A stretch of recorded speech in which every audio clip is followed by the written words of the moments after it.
Robert Leon Davis was a crooked cop. Just about every crime you could name, we did. And all the while, we were wearing a badge. Someone with a badge has a lot of power. He grew up a hard-headed child in the care of his Christian grandmother.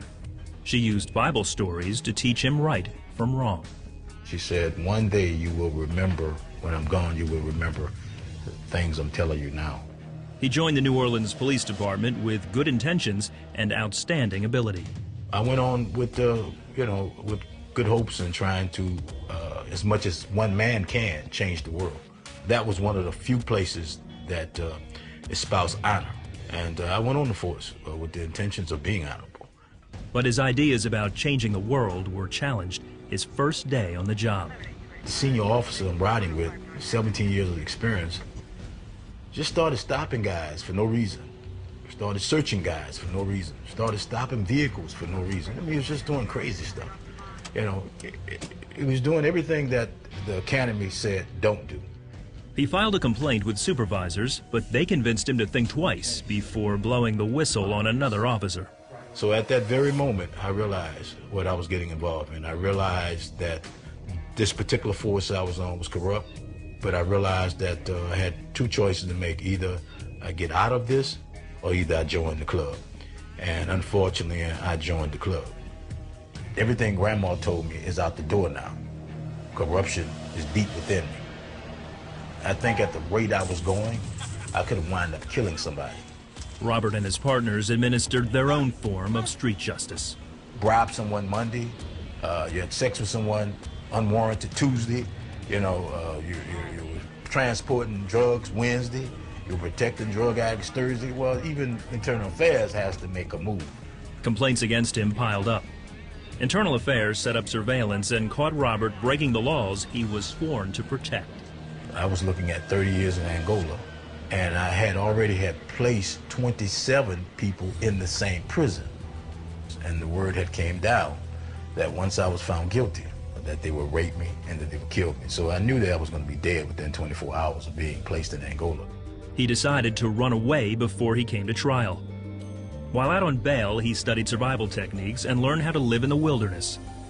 He made his way into Canada and lived as a fugitive. I can just run and stay in the woods and nobody would ever find me. So I made that decision. But sometime I would come out maybe to earn some money, $20, $30, get some canned goods and go back into the woods. I mean, it was the only place I really absolutely felt safe at. For 22 years, he crossed the U.S. and Canadian borders, using different names in different cities. He lived with the knowledge that he could be caught at any moment, and he blamed God for his circumstances. How could there be a God? This God thing is, it's a charade. I mean, it can't be true. And please, I mean, don't mention Jesus Christ. I really didn't. I had an affinity for disliking him, because I was like, this guy it's a farce. I became an atheist, hardcore atheist. After years of living on the run, his mind was a mess of emotions and regret. Robert thought of killing himself. For a stretch of 2 or 3 days, I was going between suicide and all kinds of feelings. It's just so many things started coming up. And I believe that at that point, I just wanted to end it all. And I was prepared to end it all. I mean, I had a pistol with me, and I thought about it. Yet passages from the Bible his grandmother taught him came to mind. Robert decided to test God, and God answered. I kept testing him with many, many things. There was an old coffee can sitting out there, and I took a rock, and I placed it on top of an upside-down can. And I said, when I wake up in the morning, if that rock is underneath that can, then I believe you exist and I will turn myself in. And when I woke up, the rock was not on the can. I never had the courage to look at that can.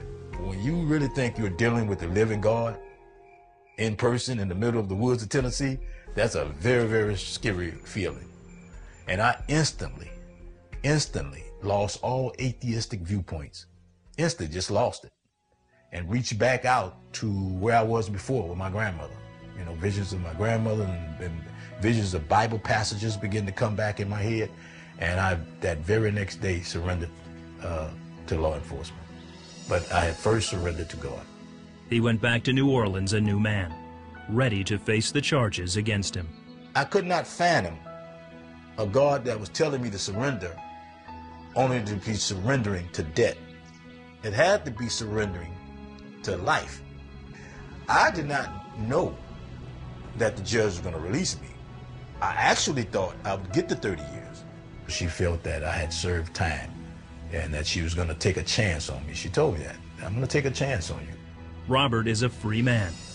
He tells his story to police academy recruits and works to bring rogue cops to justice. I feel that my very reason for coming back out of the woods is to help people, at least assist one cop to not do what I did, and that it will cause a common citizen to report a cop that's bad. As he looks back on his 22 years on the run from God and the law, he now knows that he was never alone. God was there for me, and he's there for me now. I forgot God, and I hated him. But God didn't forget me. And as much as I hated him, he loved me.